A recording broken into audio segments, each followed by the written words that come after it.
Get the fuck out of here. You can't believe this. Look at the state of this. This is my office for the next half an hour. Central Park Conservatory, New York City. So, I've ended up here doing these videos because people have asked me to do more. And I generally have no prep, don't know what I'm doing. I just do them on spec. Gotta see this place. So, it takes me back to when I was in my early 20s. I was in the UK, not doing much. Certainly not making any money. I'd dropped out of school. I was struggling to get a job.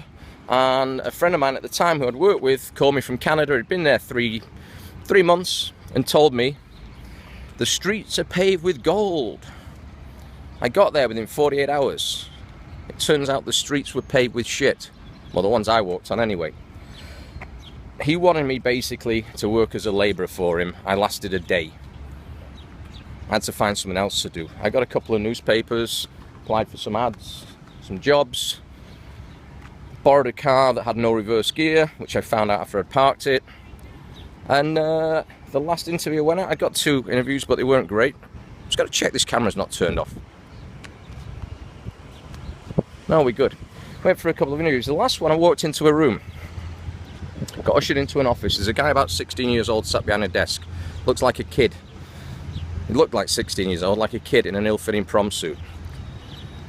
And he was ordering a brand new Cadillac over the phone, not to show me, he was just in the middle of a conversation. And he paid for it with his debit card. And I just thought, I want to work for this guy. The interview was, why do you want to work here? And my answer was, I want to do what you just did. He said, fine, training's Monday, come on in. That was it. Didn't even know what the job was, didn't know what it paid, nothing. Just went for it. Since then, I've done that with many people, because I've heard them tell the story years later as well.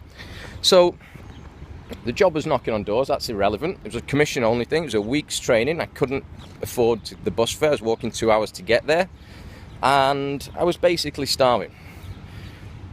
First week of training, I made no money. Second week, I made no money. Third week, I made no money. Fourth week, I made about $80 at the end of the week, which I promptly got a loan on out of the company in advance.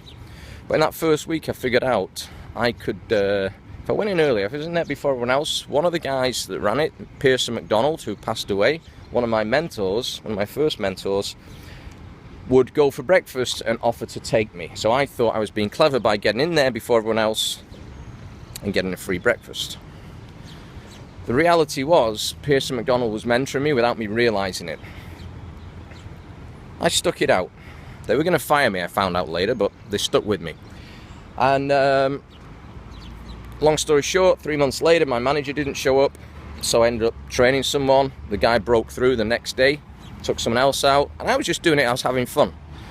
And from there, I ended up being promoted, going to Quebec, because they thought I could speak French, which I couldn't properly at the time. And I went on a wild party spree because my ego was massive. I was making 6 figures a year in my early 20s, so I thought that was all the money in the world. And it wasn't. The reality is this. If you'd have told me in my early 20s I'd be making $1,000 a week, I wouldn't have believed you, then I made it. But I had a mental block on that. I didn't think anyone in the world earned more than that. I'd see these huge houses and try and figure out how they could pay for them on $1,000 a week. It was a total mental block. We all have them. I had to leave Canada because I partied way too hard. 3 years later, I get a phone call from Tim Mulcahy. Hey, we got a new business, you want to come back? Blah, blah, blah, blah, blah. You do this, that, and the other, and you'll pull in about 10k a week. And I thought, yeah, that's BS. And so I just called his bluff. I said, really? I don't know anything about that business, and the figures seem a bit out of whack. I'll tell you what, here's my bank details. Stick some money in, show me you're sincere, and I'll get a flight. I said, right, as soon as the money's in, I want you booking a flight. I need you here tomorrow. I said, well, I can't do tomorrow. Okay, day after the latest. All right. Did it.